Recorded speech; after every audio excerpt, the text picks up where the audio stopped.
guys, welcome back to Fridays with Frigo. So people always ask me what it's like to grow up in a small town with Caucasian persuasion people. Even more so, they want to know what it's like to date in a small town filled with a lot of people that don't look like you.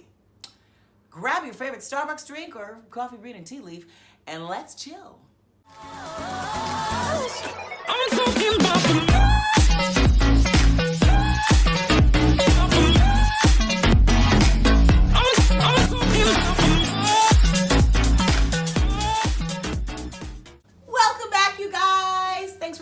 Fridays with Frigo.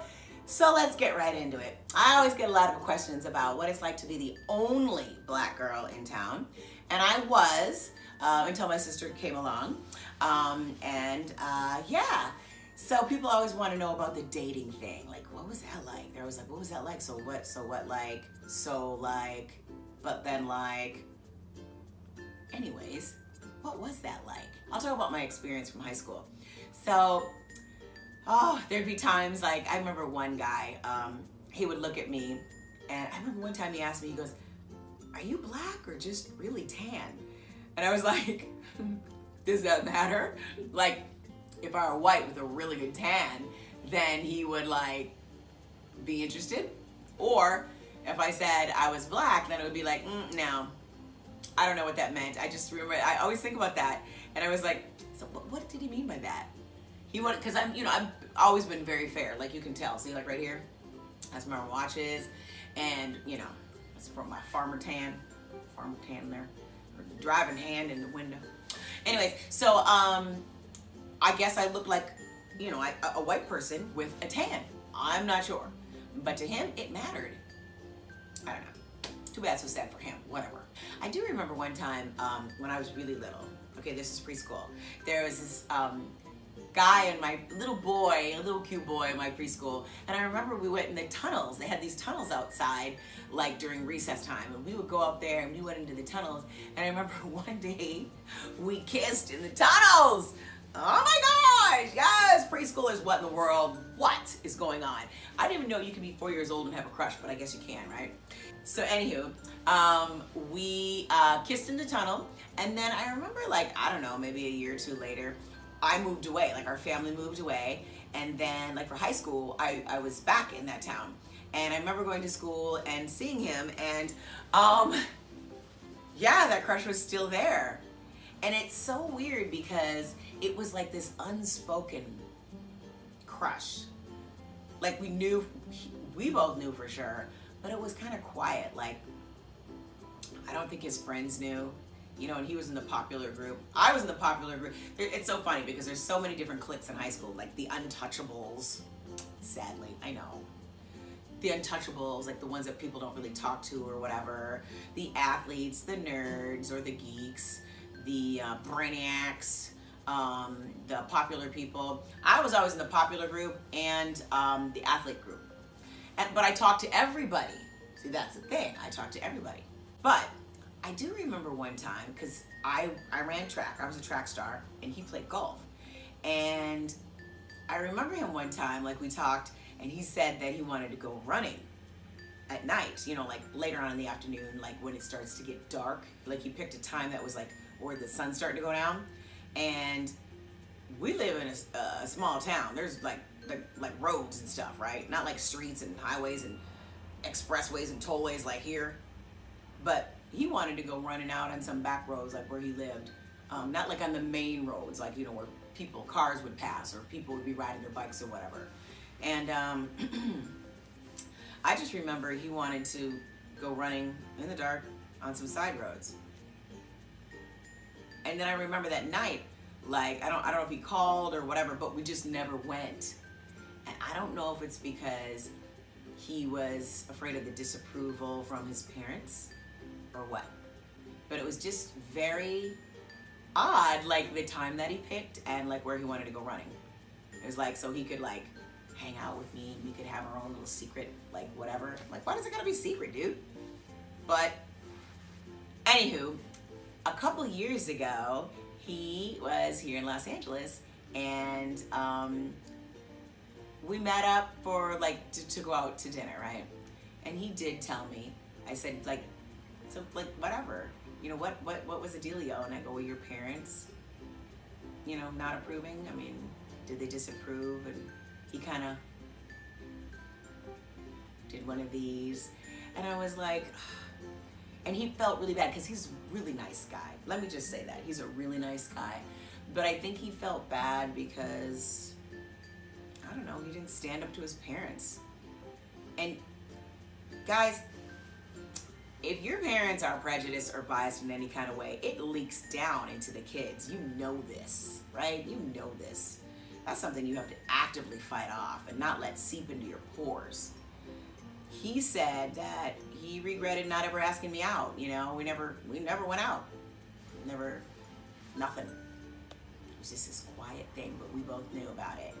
So he felt bad about that, and he regretted that. And I'm like, yeah, I don't know.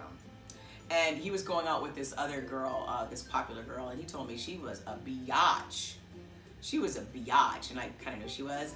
But yeah, he went out with her when he could have been with me, yo. What's up? What's up with that?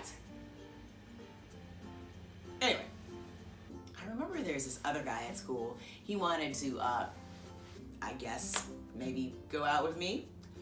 And he liked me. Probably liked me more than I liked him, because I liked the other dude who wouldn't go out with me because I'm brown. I'm a caramel girl. I'm a karma. I got karma. I'm sorry. Oh, it's sweeter.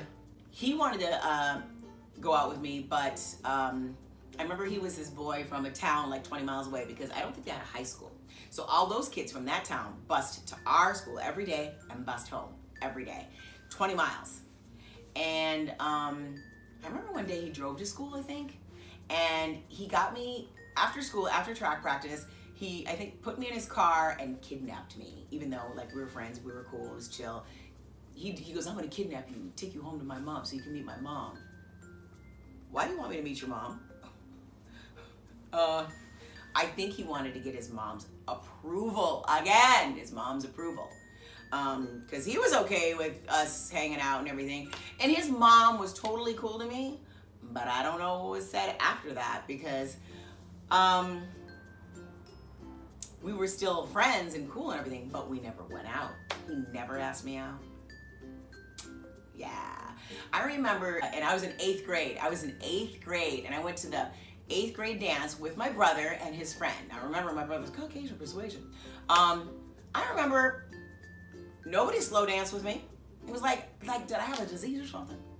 I mean, I danced with my friends and everything like that. I mean, that was cool. But like, I don't think I slow danced, you guys. I don't think I slow danced till high school.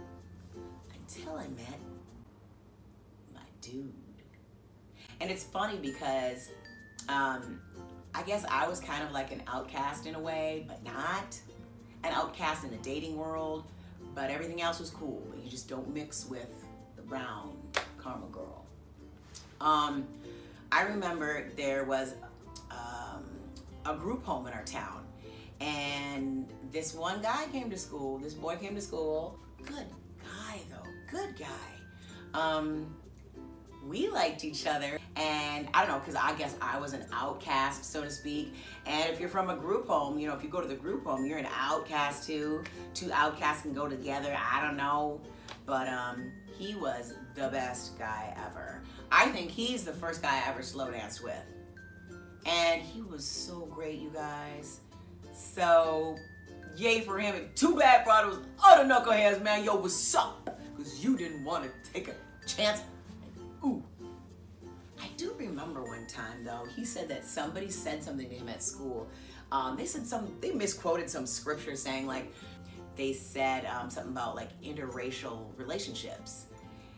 And I looked that up, and it was talking about, like, being unequally yoked with an unbeliever. I don't know. They were trying to, like, let him know, like, oh, you shouldn't date her or whatever. And he told me about it. I'm like, why didn't these people say anything to me? Why didn't that stupid kid? The reason why? Because Andy was a nice guy. And granted, I was always nice and cool with everybody in school. But if there was some sort of crazy foolishness, I would have spoke up and I would have said something. So they didn't say anything to me about it. That's all I know. They didn't say anything to me because they know I would have said something back. But yeah, I had dealt with that kind of craziness. And so this is just my high school experience, being young, black, in a small town, and dating. But when I moved to the big city here in Los Angeles, that's a whole nother story. So comment below if you want to hear that story about when I moved away from the small town and moved to a big city and what dating was like then. Let me know if you want to know that. And don't forget to subscribe, because a lot of you guys are watching and I would love you to subscribe. So please hit the subscribe button. Thank you so much in advance. And comment below if you are the only one of a kind of whatever kind in your town or your city or at your school, and you feel kind of like the odd man out at times for certain things. I would love to know your experience. Thanks for watching Fridays with Frigo, you guys. And don't forget to subscribe and follow me on Snapchat, Instagram, Facebook, and Twitter. Tweet. Comment below if you have any other questions that you'd like me to answer. I'll see you guys next Friday.